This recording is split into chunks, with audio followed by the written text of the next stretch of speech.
I think having a routine is crucial. I think that's what makes you so successful and so efficient is your very routine. And I do something similar. I wake up at 8 almost every day. Today I slept in a little bit and I woke up and I felt like I wasted my morning. And I was frustrated with myself because I forgot to set my alarm. And you're just reducing the amount of variables that can really mess up your day by having a routine. During the week, I'm eating breakfast at the same time, at the same place. I'm eating lunch usually at the same place, and I'm getting dinner from the same place. So I'm making those decisions ahead of time in my routine to reduce the amount of decisions I have to make throughout the day. And that's keeping my willpower. We talked about this in my ACE certification class. I'm taking a course to get certified as a personal trainer. And what we talked about in our last session was willpower and how willpower, especially for new clients, is hard to come by. And no matter what, willpower will diminish. But there are things that you can do to slow that process. And so by having a routine, by having to make less decisions throughout the day, you're keeping that residual willpower for those activities that you need it to, for those passion projects, for your schoolwork, for your extracurriculars, whatever it may be that you're trying to pursue. You need that willpower, you need that drive for those activities. And so by reducing the amount of things that you have to think about throughout the day, you're more enabled to focus on the things that you want to, which I think is crazy beneficial. And so that's why I think separates someone like you and I and other people on this podcast who have been successful in what they're pursuing is, I think one commonality is that they have a pretty consistent routine. They're doing things every day, if not every week, if not every month, that is not the same, but is very similar. They're reducing the amount of variables that's in their day, which I think goes back to almost has a compound effect on people because you're able to have more energy to do the things that you want to do.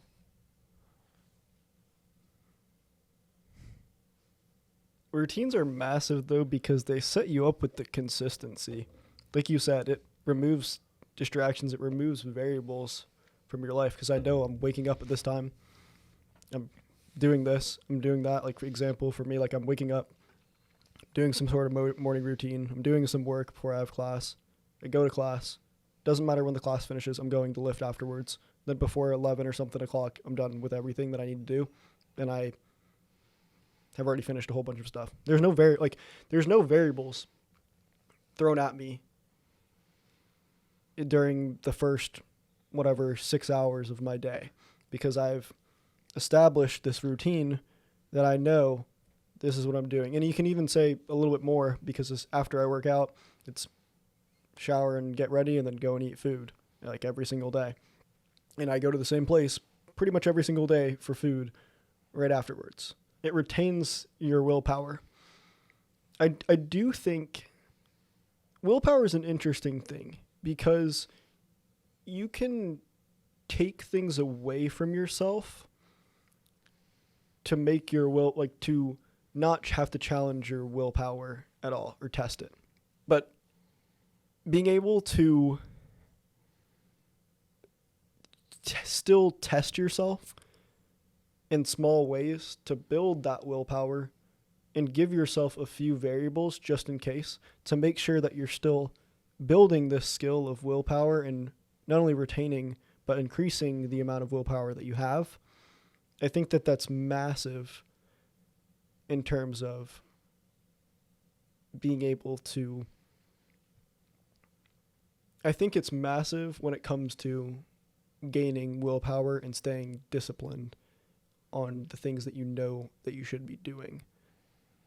Because the last thing you want to have happen is you put in all this work, and then as soon as you go out with friends one time and you haven't been eating ice cream at all, and you guys go out and everyone's getting dessert and you're getting ice cream, and you just immediately cave because you have ice cream now, or people brought something to a party and you haven't done anything. You haven't had the stuff in forever, but as soon as it's there, you immediately lose all of the traction that you've had for a while. I think a lot of that comes from peer pressure, especially in college. It is very easy to fall victim to peer pressure, and I really liked what you said there about the diet. Was a great example where, yes, you want to do things to avoid decisions that you know are going to decrease your willpower. You don't have to decide if you want to eat sweets or not if you don't have sweets. But I like what you said about training your willpower to have the option there, but be conscious about choosing not to take it. Because I think that's pretty profound, because that's something that we try to instill in our clients who have never lifted before, is we want to build up their confidence and self-efficacy to be able to go and lift on their own, that they don't need me, they don't need their trainer there to be conscious of making the decision to go to the gym, being health conscious. They don't need that. But at the same time, they need to have the willpower to not relapse, which is something we also talk about in trying to train our clients and not to relapse, because there's positive, negative reinforcement, or there's positive reinforcement, negative reinforcement, relapse, and extinction. And so you don't want your clients to relapse. You don't want them to have a period where they might get really busy and they don't go to the gym for a week, and then the moment that they have time for the gym, they're not thinking about that. So they just relapse. And that can happen to someone who's an avid lifter. That can happen to someone who's a complete beginner lifter. But going back to the peer pressure, I think a lot of people, and I fall victim to this as well, is it can happen with drinking. It can happen with whatever it may be. I feel like drinking is a good example for us in college. I think drinking in a social setting is very normalized, which is fine. I think having a drink every now and then is not a bad thing.